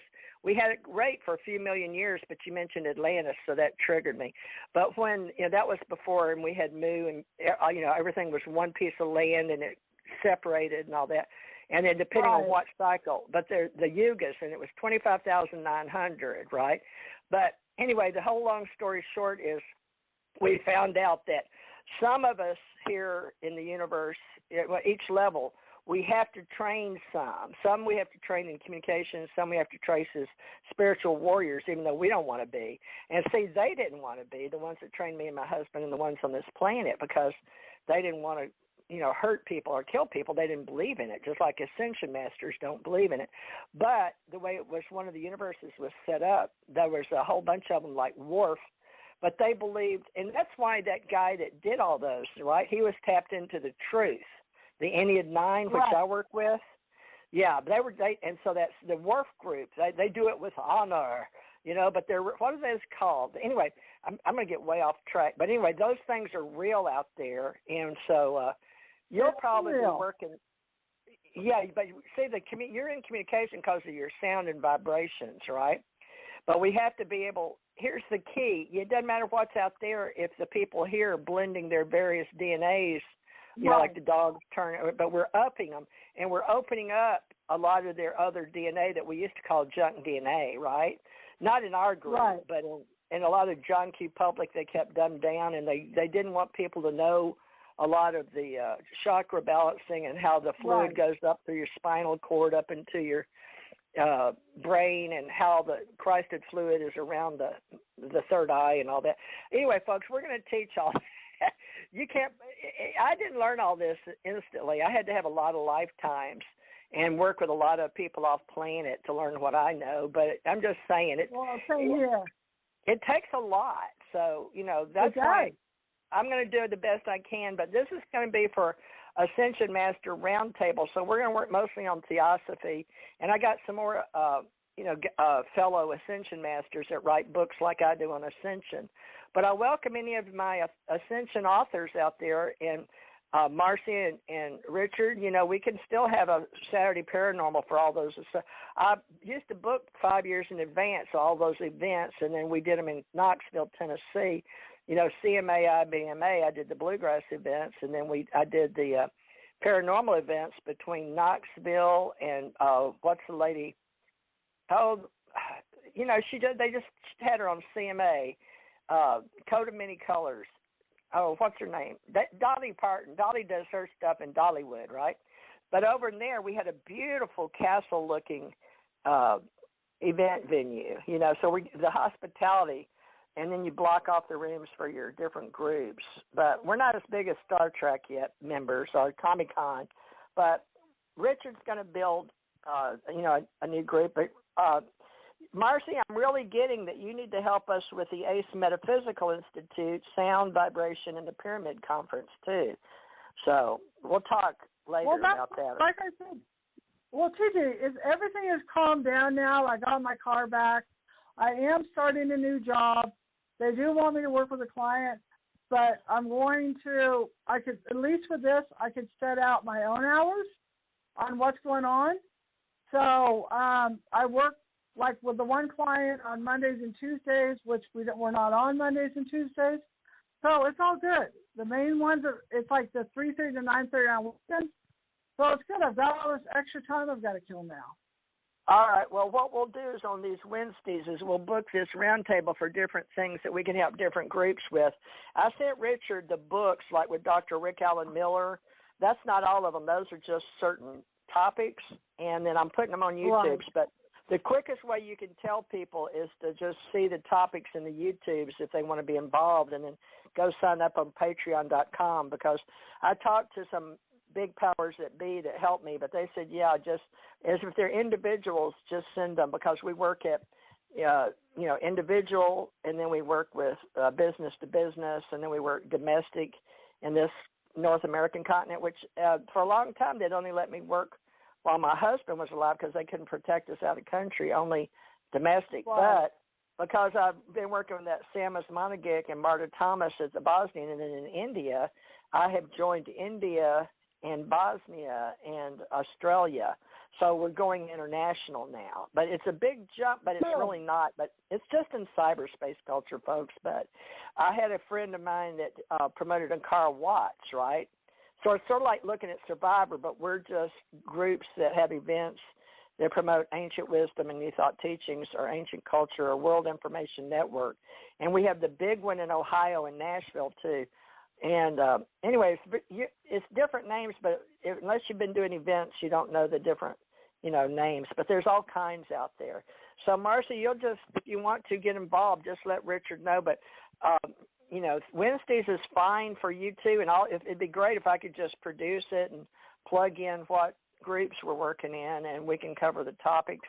I do want that guy to come if we can get him from Canada, that one, John Fellows. So look him up on LinkedIn, john.fellows@gmail.com. Marci, if you have a list. All right, let's get back to the point here. Don't be advertising people's personal information, okay? He's been reached out to already. All right, he knows it. Thank you.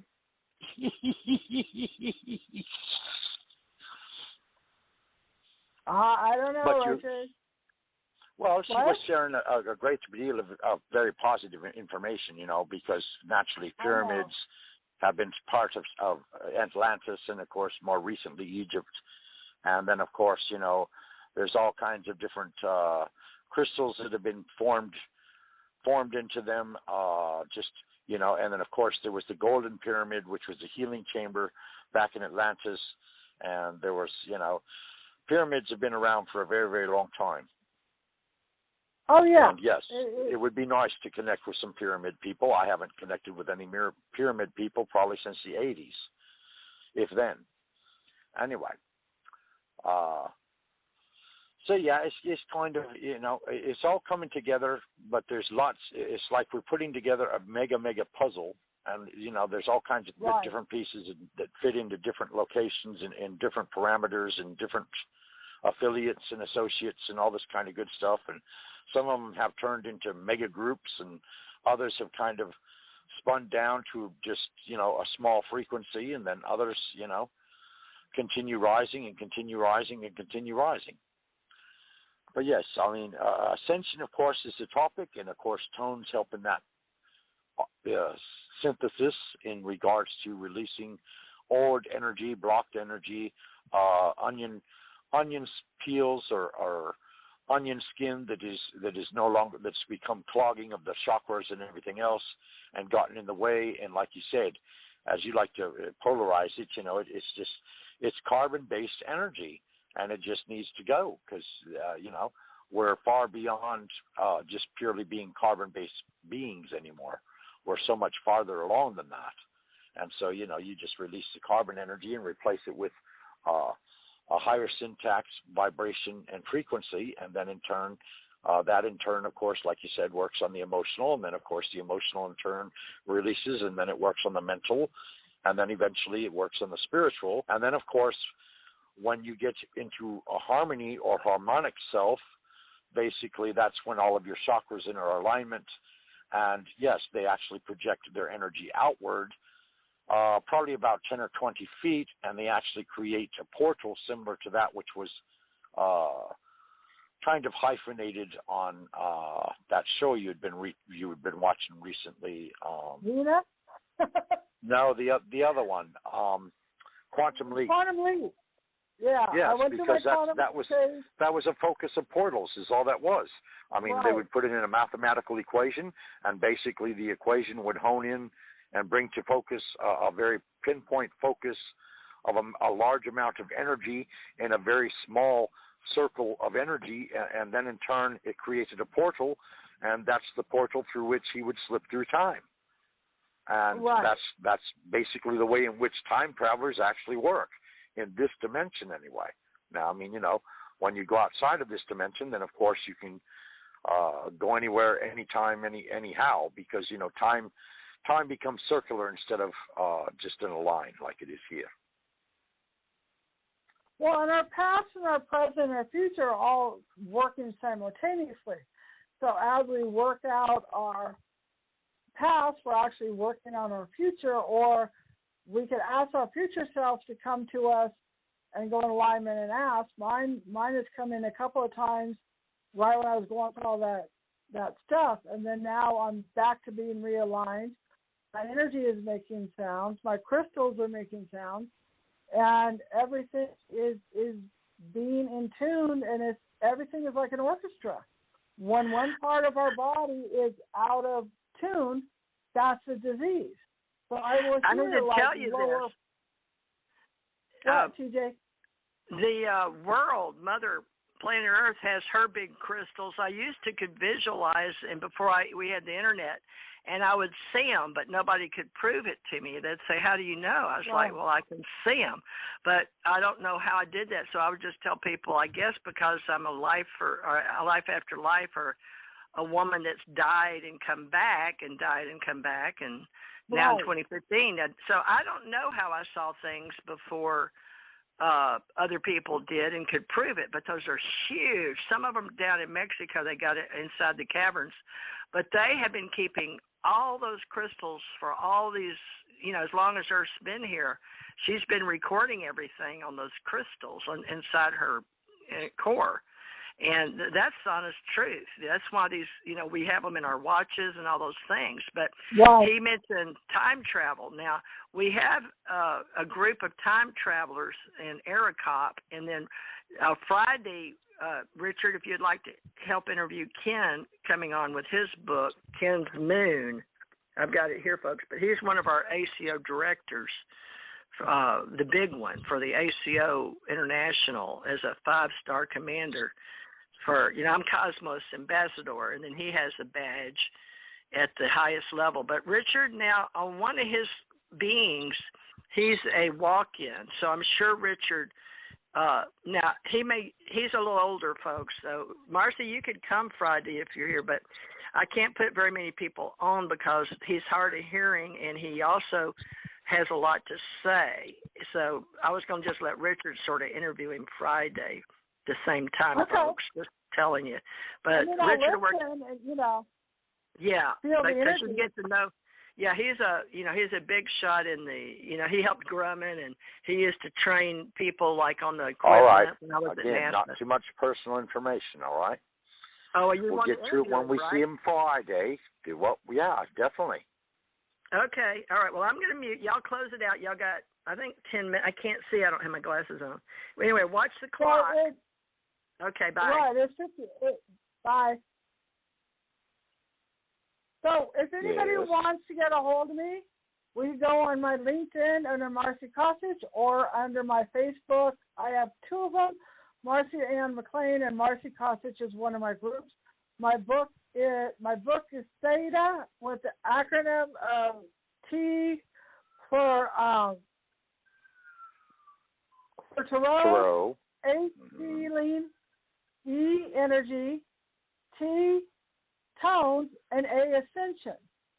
And it's on Amazon if you guys want to look at my book. And Richard's in my spiritual journey. And it's like if you want to get a hold of me at Gmail, marcikosich2@gmail.com. And if you want to hit it, Richard, go right ahead.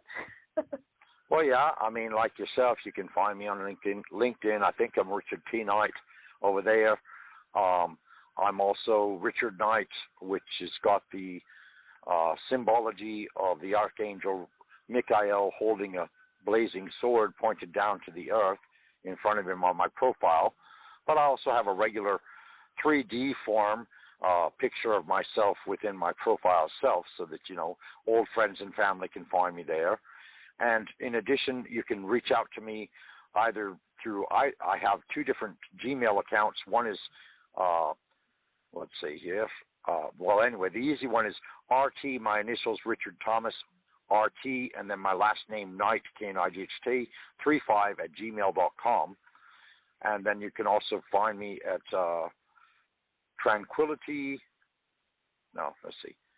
Spirituality and Tranquility, and it's all spelled out lowercase letters, and that's also at gmail.com. So you can see why I gave you the easy one first. I am in the process of producing books, and of course we are here on the radio, at least for the moment, Wednesdays, most likely Thursdays, Fridays, possibly Saturdays, and definitely Sundays. So at the very least Wednesdays and Sundays, and at the max probably 5 days a week or 5 nights a week. And it would be 2 to 4 Central Time, 5 to 7 Eastern Time, and no, wait a minute. Have I got it right? No. 2 to 4 Pacific Time, 4 to 6 Central Time, and 5 to 7 Eastern. There we go. Now I've got the time zones correct. And, of course, we are the ACO Association, the ACO Club. We have a lot of acronyms for ACO, Allied Command, American Communications Online, and we have a very large umbrella of a lot of different groups and a lot of different interests. And if you want to become a member, we are restructuring and re-going over as to what benefits are acquired at each membership level. You can join for $2 a month on patreon.com, and then in turn, decide what kind of a volunteer you wish to be. If you happen to be an author, you're welcome to join our ACE Folklife Club. If you happen to be into journalism, you can get into ACIR, which is American. Let's see. TJ's got them all memorized a whole lot better than I do. But anyway, we have a whole bunch of acronyms, and they're all related and all fall under the umbrella of the American Communications Online umbrella, which is ACO.com or ACOassociates.com. TJ, you want to come in and speak in another minute or two? I thought you did a pretty good job. You've never helped put some of our associations together. Pretty good job considering, you're just honorary and starting and trying to learn. But, yeah, people, you can see his picture on 2 or 3. If I get your permission, I can put you on our YouTubes for what you do. Oh, yeah, but that's what we do. We make visibility for people. And but right now, I've got so much on my plate internationally and trying to do that in-person global pyramid thing. And what else are we doing? Oh, we're doing some virtual. And then I'm having to set up that World Science Plus. See, I'm having to go back to all these seminars with Google and Microsoft myself to update myself. But any of you are invited. But Richard's learning how to go in and help me at the big level with Laura. But now, if you all you have to do, anybody, is let Richard know, because we have to coordinate all this before we get you in the classes. So some of you people, if you want to be a team leader, we're setting up the teams now. But right now I've got to work on the journal. So if any of you are writers on Ascension, or if you want to see one of your companies or your personal psychic or whatever you do, let Richard and Marci know too, because we're all going to, we just need some leaders in the various levels and teams by colors and universally. But Ascension Masters are telling us what to do. And the Ascended Masters, of course, tell the Ascension Masters what to do. And then I've recently learned that God tells the angels what to do, too. So I found that out firsthand. Always. Richard found out. I got up at 7 the other morning. He says, "Do you want to mention that on the radio?" So since he gave me back some No, I think we'll keep that personal for right now until we determine if we want to go public with it or not. I think that should be Sunday, because that should be Sunday, yes. Because I hadn't even got to look at it. What it is, folks, is I'm a channeler, but I didn't know. I hadn't done it in 30 or 40 years. But all of a sudden I can do automatic writing again, so that's good, right? Because that's how I used to do a lot of books. Do you do automatic writing, Marci? You know what it is, I right? do automatic writings. I do automatic drawings. I do a lot of go ahead. sacred geometry. Well, one of the first things is what automatic writing is when I was like 17, there was a ghost in the house, and the ghost didn't say that they liked the person that lived in the house before. I was like 17, and the ghost was named Abida. And then my grandfather came to me and told me I was meant to be a psychic. My father's side is like Yugoslavian, so I don't know with all that culture stuff. So I've been doing automatic drawings and automatic writings for years. Okay, well, folks, I do ACO event managers, and what happened is on Sunday, I hadn't been out of the house for like 2 years, but I went out and saw all the cars everywhere because I don't usually go to the store, but we still have to wear masks here in Gulf Breeze, Florida, but some of them didn't. But when you go in, maybe, I don't even know, but I know some of them you have to have a mask to go in, like Winn-Dixie, the grocery store. So, but just to let you know, all of a sudden, it was like the world was back open on Easter. So there were cars everywhere. So I told Richard, what happened? It's what I got in the channeling with Yeshua. It's a lot of rebirth. That's what the Easter's all about. And so renewal. On that. So what's happened is several people from the old days are all wanting to start their companies, or they're all entrepreneurs, or they're most of them are in my spiritual center. So it's free social media and social groups on Facebook or LinkedIn. And now they're all contacting me to help them gear up their, seminars and events. So we have ACO event managers for all of those, but we'll get you involved, ACO event managers, Marci, if you have any friends like Laura. All right, Richard, back to you, and then we'll be off in about 40 seconds, and we can meet y'all Sunday. Richard, 4 to 6 here, okay, 5 to 7. No, we're coming Friday, remember? We're meeting back Friday, unless you want to do psychic readings tomorrow night, which tomorrow's Thursday. That's up to you. Oh, let's skip. That's too much because I got a lot of paperwork to get these. I got to get that journal going, and I got 2 meetings tomorrow. Well, share some with me, and I can help you. That's all I can say, Well, I can't want you help to run if I'm the not board. informed. If you'll learn to run the board. Well, I want to do that. Yeah, I want to do that, too. But anyway, this is all side talk. All right, Friday. All right, that's right. Friday is UFO Association, Allied Command Organization. So we'll do that. So Allied Command, 5 to 7, and it's Richard Knight and Ralph Kennedy Johnston with me, and I will introduce Ken, and we'll do the best we can at a little round table with Ken. But Ken is going to get to know Richard and Richard Ken, and then Marci will gradually all the people in the groups. But Marci, if you want to represent a group, Richard, you and her talk about that before Friday, what team she's going to lead in after y'all listen to today's show. Everybody, this is going to be on Blog Talk Radio. It'll be on YouTube. You can listen to it. You can listen to it on Spotify, anywhere podcasts pretty much. So thank you, Marci and Richard, for doing a great show today. I really appreciate it. You're welcome. Glad I got to come on. It's good information for people. That's why we're doing it, folks. It's educational entertainment. People go, I don't know how educational it is. But a lot of people don't know what we're doing. If you miss us while we're live, by all means, reach out to TJ Morris, TJ, MORRIS, ET, as an extraterrestrial, radio.com. And you'll find all of our archived shows from previous events or previous situations, topics, discussions, all that good stuff. It's all there for you. And like Theresa was explaining, that she's got hundreds of YouTubes, and I don't even know how many books all over Amazon. But anyway, on the Ascension and exactly. So they ain't no telling. But anyway, she's got her own library. I'll put it that way, for you to peruse. And the same is also now come up in YouTube as well. She's probably got her own YouTube. Well, not only should she have her YouTube channel, but if she don't, she's at least put enough out there that it would equate to a YouTube channel and then some, probably. Oh, I've got 20 to 100 YouTube channels. So my goodness. Yeah, I'm sure if I go count them all, that's at least 100.